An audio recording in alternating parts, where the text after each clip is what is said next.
thank you all for being here.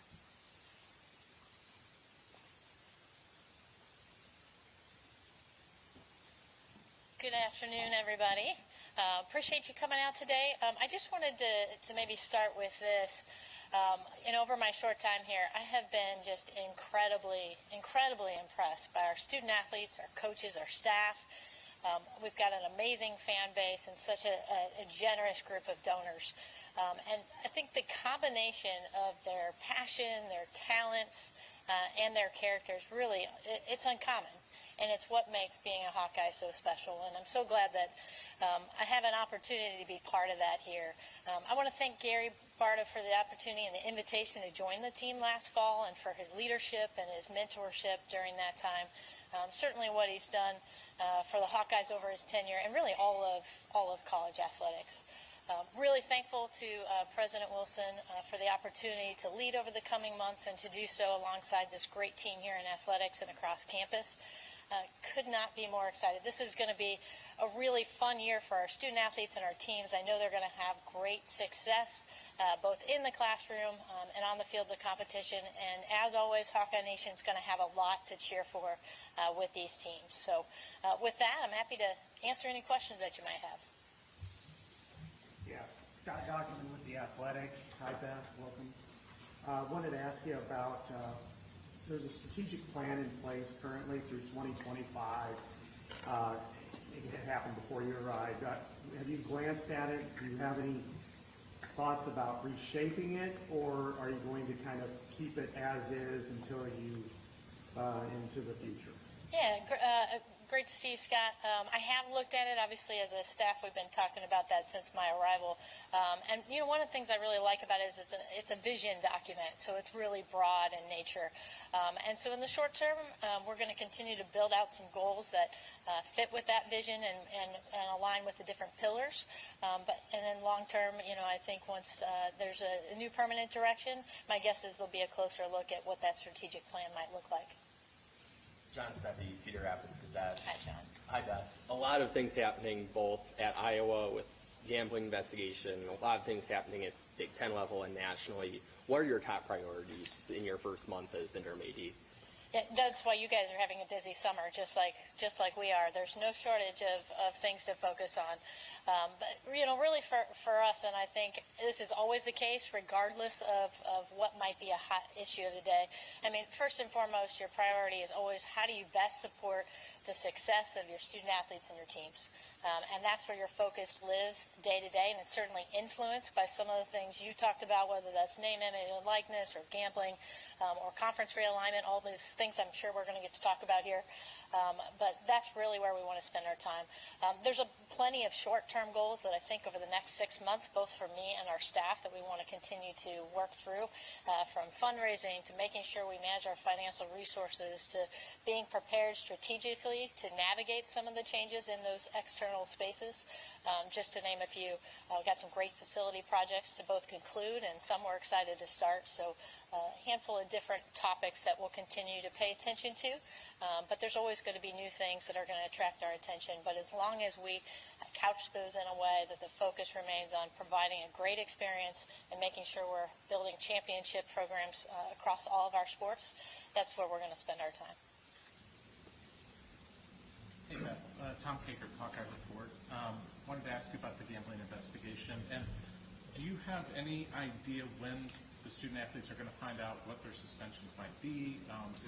Where are you at in that process? Yeah, on the reinstatement process specifically, we have submitted all the requested information to date to the NCAA. And we're optimistic that we are just hopefully days away, perhaps, from getting some feedback, at least initially, on what that means for our student athletes who currently are here and have remaining eligibility. There's obviously some additional steps in the process once that decision is rendered, but we're optimistic that might happen here in short order as opposed to a few weeks down the road. Hey Beth, Chad Lice, Dakota Win Register. I kind of understand you've talked to Brad at the Swarm. Can you kind of characterize how those discussions went, and then I have a follow-up as well? Yeah, absolutely. Yes, I've had an opportunity to sit down with Brad. Really enjoyed it, that conversation. He sent me some notes about some tips on today too. One was to make sure I talked positively about the swarm, so that would be no problem.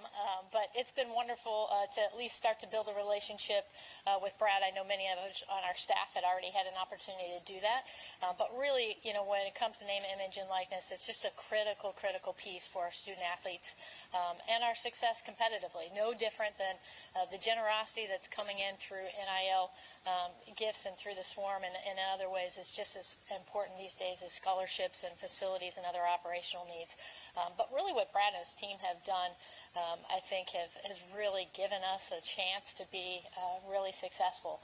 And the way that they did it, if you look across the country, many of the other collectives didn't quite have the same success right out of the gate. I think they've been very thoughtful. His team is almost in daily conversation, sometimes with ours, and has been. But we're just really appreciative of his efforts, of all of those who've chosen to contribute there. And they're doing some exciting and fun things. One of his frustrations, or their frustrations, was that there wasn't a lot of give and take with athletics. Do you feel empowered in your role as interim AD to kind of make some change in that area? Yeah, I think from the beginning it's been a challenge, I think, for all campuses to try and find the right balance between what the NCAA rule structure is, or lack of rules in this space might be, and where we're comfortable operating. And so I know there's been conversations again with his team and going back to the beginning, but I think that the narrative around that, some of the movement that we're starting to see nationally, whether that be through some federal or state legislation, or through potentially some more parameters from the NCAA, just gives us the ability to be a little bit more flexible. But my thought is that we want to be great partners with Brad, with the Swarm, and really with anyone that's willing to help and support our student athletes. So we're looking forward to seeing that continue for sure. John Bonenkamp, Associated Press. Good to see you. Getting back to the gambling, are you looking at this? Is there going to be kind of an expansion of the education for the student athletes on? Do you look at this as a cautionary tale for them to do more? To have more of an education thing? I think any time, right, where you see something like this, it's always a time where you want to evaluate and see what practices you have in place and how you can get better. Gambling's a couple things. One, I do think we had educational components in place, but the world's changed, right? The environment that those young men and all of us and women are living in, being bombarded with advertisements and all of the online gaming opportunities, and the fact that it's now legal, certainly in the state of Iowa and across many states, the environment's changed. So how we educate, how frequently, what that mechanism is, I think is going to be really important. And as this, we come through this, we know and believe that the integrity of the game is just nothing more important than that. But we do think there's going to have to be an evaluation of how these rules are applied from an NCAA level. But absolutely going to want try to continue to find ways to make sure student athletes understand the impact, the risks, and the rules that are associated with sports gambling. Going back to 8 days away from getting some feedback, what do you expect that feedback to entail? And then you were mentioning that there's some more steps after that. Does that mean that week 1 you may have answers on football players, or what's your level of optimism there? We don't really have any indication of what the response will be. I think all of you, as well as we have seen what the prescribed penalties are. But part of the NCAA process is always to provide mitigation. So what are the other things that may have contributed to any violation that occurred? So I think we were as cooperative and as transparent. Our athletes were as well in this process. And so we'll just, we're going to respond as best as we can to see what that might look like. And if there are additional steps that we need to follow, we'll do so. Tyler Cashman with the Des Moines Register. Nice to meet you. Nice to meet you, too. What has this last year been like for you? At this time last year, you were at Ball State. And so just what has it been like transitioning to Iowa and kind of now taking on this bigger role? Every place I've worked has been incredibly special for a different reason. And so when I left Ball State, I wasn't running from a place that I didn't love. The people there were wonderful. I really enjoyed it. But this is Iowa, and it's the Big Ten, and the opportunity to come be a part everything I knew about who the Hawkeyes were was just something that I just felt like I had to do. I wanted to be a part of this team. And so, I had a chance. I think my first day was September 30th, so really maybe mid-football season. And it was great. I mean, it's just such a welcoming environment, a great group of people, and it was a lot of fun just to begin to learn and understand what being a Hawkeye is all about. So I've enjoyed the last year. I've learned a lot. I still have a lot to learn, and we'll continue to lean on our great coaches and staff and community members to make sure we go down that path. But it's been a lot of fun, and I'm just grateful to be here. Hi, Beth. I'm Hardy with Hawk Fanatic and KCJJ Radio. Welcome here. I want to ask specifically about football, Brian's contract. Will that be handled the same way it was with Gary? You just kind of replacing the role that Gary played as far as him reporting to you? That's correct. Yes, Brian does now report directly to me. Beth, when you look at these, for instance, the event that's going to go on at Kinnick for women's basketball, is there, I think, looking at the tickets today, probably is in the 40,000 range it seems to be sold, maybe faster than that. Is this something that you anticipate trying to leverage in different and unique ways to an event like this or other events involving sports that can have this type of environment? Yeah, well, I think there's a couple things you look at it. One, Iowa has a history of being innovative, so obviously you had the grapple on the gridiron. Ironically, I was here that day. I was with the wrong team, but came in for a football game that night. I think the creativity, you have both the creative side and the willingness to showcase your products, but it's really the enthusiasm that's built behind that. The entire thought process in terms of putting this game together, the crossover at Kinnick, was Coach Bluter. So, I mean, she came back, I'm not even sure we were 2 weeks removed from the Final Four, and she said, hey, I've got this idea. So clearly we had to vet it. It took us a while to sort of work through that, but could not be more excited. I think we're at about 30,000.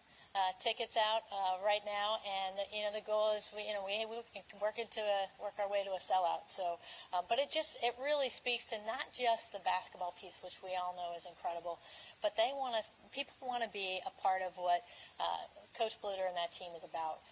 They're just magnetic in their energy, and it's just a great way to raise the platform of women's basketball, and certainly for a great cause in supporting the hospital. But I do think it's important to evaluate those when you have a team that captures and inspires people around you. If there's a way that we can be creative and use that to continue to grow that, and certainly to help a great cause, I think those are things we should explore. Beth, conference has expanded, even under your watch at least. How quickly do you kind of have to pivot budget-wise and start looking ahead, because there's going to be more travel involved? Yeah, I know it seems like it was fast, and certainly I think that was my first official day on the job. We're talking about adding new teams in the Big Ten. But I do think we were already headed down a similar road with the addition of USC and UCLA. This is my own opinion. We're going to see the proof as we finalize some schedules here in the coming months. But I really think it's materially not that much different. It'll add a little bit of help for those West schools, and I think the Big Ten and all of us are at this point really confident that perhaps we'll only have to travel one time out West. And the truth is many of our teams are doing that right now anyway, just in the non-conference schedule. And we may need to reevaluate that, but I think we can find a really good balance as to what those costs might be, to what the experience might be, and obviously making sure we put our students in an environment where they can be successful in the classroom, that they're getting the appropriate rest they need, and we're managing all the other things that come with being a high-level Division I athlete. How did you get into this field, and just why is doing this important to you? Well, I was a student athlete and really didn't think about pursuing a career. But I think as many of us that were in that role, you just realize what an impact that experience has on you. And there's really nothing I want more than our young men and young women to have the same experience that I did. The amount of confidence that it taught me, the way that it taught me that, hey, when something doesn't go your way, you're going to have to get back up and try it again to be part of a team. It's just really exciting. So I started in coaching first, and really that was because my college coaches said, hey, you're going to go to grad school anyway, why don't you try it out? And I just never left. And so I truly believe, as simplistic as this might sound, that the opportunity to participate in sport is transformational. And I think it is an additive component of the educational experience that sets them apart long after their playing days are done. And I want more of our students to continue and have opportunities down that path, because I want our doctors and our lawyers and our politicians to be former athletes. I just think you learn something special when you have an opportunity to compete, whether that be in high school or Division III or Division I. Having that interim tag, at least for now, is there anything that President Wilson has really emphasized that she wants to see you do, particularly maybe do differently in these 9 months while you're still interim? From her directive to us is to continue to plow forward. So I think her expectation, as it is always, is that we want to have successful programs in all sense of the word, and we need to do and will continue to do what it takes to be the best we can, both competitively and in the way that we represent this institution and the state. David Eichel, 24/7 Sports Bet. Good to see you again. Welcome back to Iowa. Thank you. How do you go about just prioritizing? You talk about all the short-term goals. How do you go about balancing what you want to accomplish and prioritizing what you want to accomplish? And how does your past experience help you do that? Yeah, I think it's a great question, and it's an ongoing process, right? And it's not something you do individually. You do it with a team. And certainly we've got a great group of administrative team that is executing those. But it's really informed by what's important by our student athletes, our coaches, and how it aligns with the values and the priorities of the institution. And so as you're doing that, you're sort of saying, hey, what is the short-term need versus a long-term need, and what requires your time? And the truth is they all happen at once. It's kind of like asking, as I look out here at Coach Bluer, it's kind of like saying, hey, you working on offense today, or are you going to worry about what defense you're implementing? The truth is you're doing all of those things at one time. But I do think it's really important that you figure out what's an immediate focus, what's going to impact winning. And when I say impact winning, I mean winning in the classroom, winning on the fields of competition, and winning and helping to develop these young men and women as future leaders. Beth, Elliot Clough, Iowa.Rivals.com. Kirk had some praise for you the other day at Iowa's Football Media Day, just saying that you've done an excellent job thus far. What's your relationship with him like at this point? Yeah, it's as you can imagine, and certainly somebody with his history and track record and the tradition and success that he's had. It's been a lot of fun to get to know him during my time here. So he was somebody I got to visit with on my interview, and certainly we spent a lot more time together, just really since the transition was announced, not just in the last couple weeks, but watching the way that he and his staff go about their business, getting a chance to be around the team has been really neat. And so if you look at the culture that's involved in that program and how they've continued to both evolve with the times, whether that's transfers or anything else, they continue to do things the right way, and his track record of success is the envy of many across the country. Kirk and Fran have both said that they describe the transfer portal as being a mess. Just your thoughts on that? What do you think can be done to change that? What do you think needs to be done, if you think anything needs to be done? It's a really great question, and there's a couple things that happened all at once that I think made it even more complicated. Right, it was rolled out in the middle of a pandemic, so now you had COVID years, and then also you launched name, image, and likeness, and so it's really hard, I think, as a coach to navigate all those things as once, as a student, as a parent, to try to figure out exactly what that looks like. But I think the pressure that the combination really of those three things have put on the transfer portal, and thus on our coaches, and most importantly on students making these decisions, has been really complex. And so, we're starting to see the end of those that had COVID years, and hopefully we'll have some consistency here at some point, some level of parameters around NIL, and maybe that'll help just a little bit. But it's changed the way they have to look at things, and there's a lot of positives. And I do think autonomy for students is important. There's many reasons why you want to transfer, and so it's not necessarily about limiting that, but how do we make it a little bit more practical for them, for coaches? I mean, these guys are recruiting now 365 days a year, and that's not good for anybody. But there's been some really positive things that I think have come out of it. It's just some tweaks around the edges on all of those topics, and I think we'll be in a better place. You've worked alongside some of the greatest coaches of the sport, Hall of Famers, even at the University University of Iowa as well as some of your other stops. But, you've also been through some really trying experiences at other locations. Who and what has kind of shaped you to put yourself in the position that you are today? And what have you taken away from, whether it's Gino Oriama, your situation at Minnesota? How has any of those situations shaped you into your mental outlook and your vision for what you expect? The answer is all of them are a part of, I think, of who you become. And I have been so incredibly fortunate, as I am here at Iowa, to get to work with just people of character and high value and who are incredibly successful at what they do. And, whether that is Gino or Brad Stevens or Hugh McCutcheon at Minnesota, I mean, I've had some great examples about how really to be a true leader, how to be consistent, how to make sure you're leading in a way that puts others first. And that has been incredibly important. But I think to your question maybe about Minnesota and some of the trying times, I think that's really when you figure out who you are, how you can respond, how you're going to think through challenges and processes. And while none of us would wish that environment as a learning ground, I think when that happens, it gives you an opportunity really to see how you can thrive under pressure, what your process is for evaluating how you're going to keep people together and keep people united if you're navigating, a little bit of an uphill stream. So I'm grateful for those times that have been challenging, because I think they prepare you for what's next and help you feel more confident in navigating any situation that comes in front of you. And this place has been through some trying times in the last decade. Are you comfortable with the image of this department right now? I mean, judging from your opening statement, you are. Do you think it's where it needs to be right now, given everything that's happened? I don't think we ever want to say we're where we need to be. I know no one on our staff, whether you're talking about competitive success or the best version of who we are, I hope we're always a work in progress. I certainly, we, just like any other institutions, have had trying moments. I think it's important that, although I wasn't here for those, that I understand what those issues are, what those issues were like then, and try to ensure and help support us in not making any repetitive mistakes.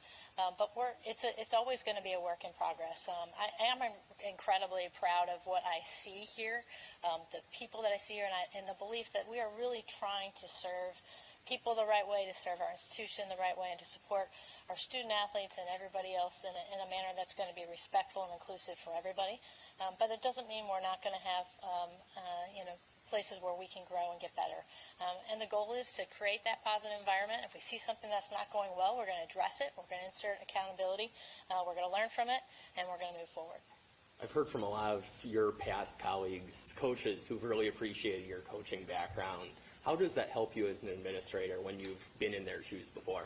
Yeah, I certainly wish I could say I'd been in the shoes of some of our folks here, whether that's Elisa Salucci or Tom Brands and some of the successes they had. But it does. I think for me it helps give me a little bit of perspective of what it was like in their shoes. I'm certainly still jealous. I miss coaching every day. Writing the lineups on the back of a napkin and trying to figure out what comes next. I just loved practice. It was the best time of the day. But I also understand what it's like when you've got a student athlete you've really been working with, and maybe something doesn't go exactly the way you want. When you get that phone call from the recruit that you've been chasing for a long time that says, "Hey, I've made a different decision." And so I think it allows me to be empathetic and at least have a perspective, even though times have changed since I've been coaching. That hopefully is helpful when they have challenges or opportunities they want to discuss. In what areas would you say your management style might be similar to Gary's, and what ways might it be different? Did you say leadership style? Is that management style, management leadership style as Gary's, and how might it be different? How can you manage things differently? Yeah, it's a hard question to answer about yourself, and so it might be a good question for some of the folks I get to work with. But I think with all of us, and even though this component will be different, we all have to lead and manage in a way that's really authentic to ourselves. And so you've got to figure out how to do that in a way that you can build I think a trusting, respectful, personal and professional relationship with everyone around you. Certainly that's what I had with Gary. But I think at the end of the day, it's about people. It's about really listening. It's about understanding who we are at Iowa. It's not about who's the best in some other league or the best in the Big Ten. It's about how do we be the best version of being a Hawk in each sport. And I think as you do that understand that as a leader, understand what it means to each program, then you can support and help lead in that way. One of the things that stands out about the athletic department is the coaching stability. You see Lisa back there, Kirk and Fran. What does that mean to you, and what does it mean to this athletic department to have that kind of stability that you have? There's really no words that do that justice. No one, I mean no one in the country can take a look across the department and say, hey, we have that experience, the success, the tradition, the type of people that Iowa has. So there's just no way really to measure that except for to recognize each day how fortunate we are to have these Hall of Fame coaches that are running around our halls each and every day. And the legacy they've created, the legacy they're going to leave for many decades to come, it's really neat and really special. You have just the most experienced staffs across the board in many of our sports. And they've accomplished a lot, and it's comforting to walk in a building every day when you have people that have done it for so long and done it so well. It's no secret that there has been the most transformative change in the NCAA and the relationship with student athletes in the last 5 years, let alone 10, that in history of the amateur athletics. The next front potentially could be student athlete pay by the universities themselves. Where do you stand on that? What do you see as the likely scenario in the future? Well, I wish I knew the exact answer to that question, Scott, about how those scenarios play out, because there's a lot of different ways that decision may come to be, whether that's through federal legislation or through some of the litigation that's out there. I think college athletics needs to evolve. What that means for how we share resources with student athletes and what the actual pathway is for that to happen remains to be seen. But I also believe, and I don't think these two things are mutually exclusive, I think we can provide greater resource, greater revenue opportunities, whether that's within or outside the athletic department, and still embed this experience with the components that make it, that tie it to education, and make it different than pro sports. Student athletes not being paid is not the only thing distinctive about college athletics and between that and pro sports. So I think it's incumbent upon us, that those of us that get to work and manage and lead in that space, to make sure they're getting an education, that we're preparing them for what's next. In the Big Ten and here at Iowa, as you know, we have a lifetime commitment to helping them earn that degree, and not to mention the life skills and other things that go around it. So it's going to be an interesting path. Hard to predict if that's going to be in 5 months or 5 years or another 10 years, but things are going to continue to change. And I think college athletics will continue to be, they may look different, they may feel different, but I think the experience for the students involved can still be equally as rewarding and impactful to them individually and to our fan bases as well. You mentioned that when this opportunity came up, it felt like it was one that you had to be a part of. I guess, what did you know about Iowa before that made you feel that way? Well, I know I came here a good handful of times and usually left on the losing end of the scoreboard. But obviously spending some time in the Big Ten, and I'm a Midwest kid. 3.5 hours is the closest I've lived to home in a long time. So certainly familiar with the long history here, the history in women's athletics. And I've been following wrestling here for a long time. So you knew a lot around the edges, and just the reputation that Iowa has, both in the Big Ten and across the country. And so all those things were appealing, and talk about rewarding to know all that and show up and then say, hey, it's even better than what I expected. So it's again, I just feel really grateful to be a part of the Hawkeye team. When you look at the tradition and history of Iowa athletics, especially when it comes to women's athletics, Christine Grant stands tall among anybody nationally. What did you know about her before you came here? What have you learned about her since you've been here? And maybe what's kind of the legacy that she leaves for you, for everybody here? Yeah, how special to have someone like that paved a path that not only impacted people locally, but across the country. I had a chance to meet her once, and as a young administrator, you go to conferences across the country, and she was a big draw.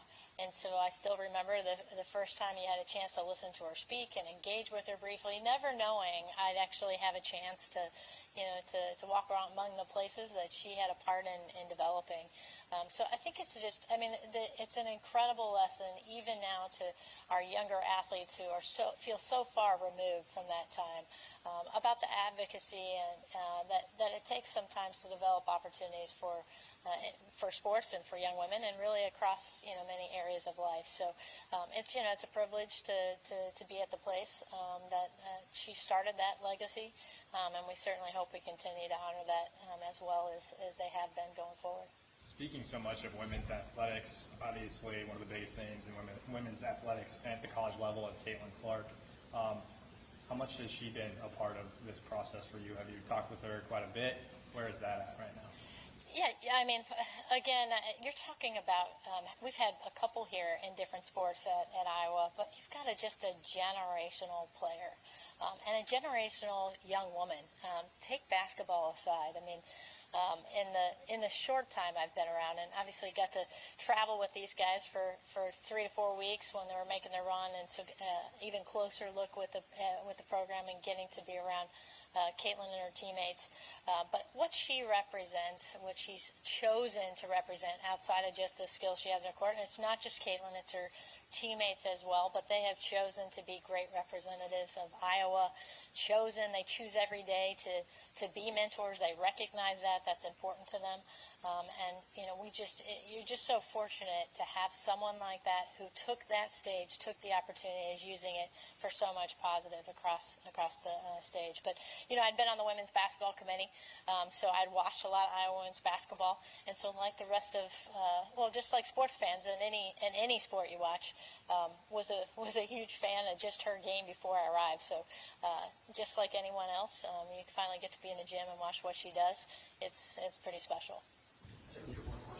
A big part of AD's legacies go down to head coaching hires. If and when that time comes where you have a high profile opening, what's your philosophy in terms of those searches, and what qualities are you looking for?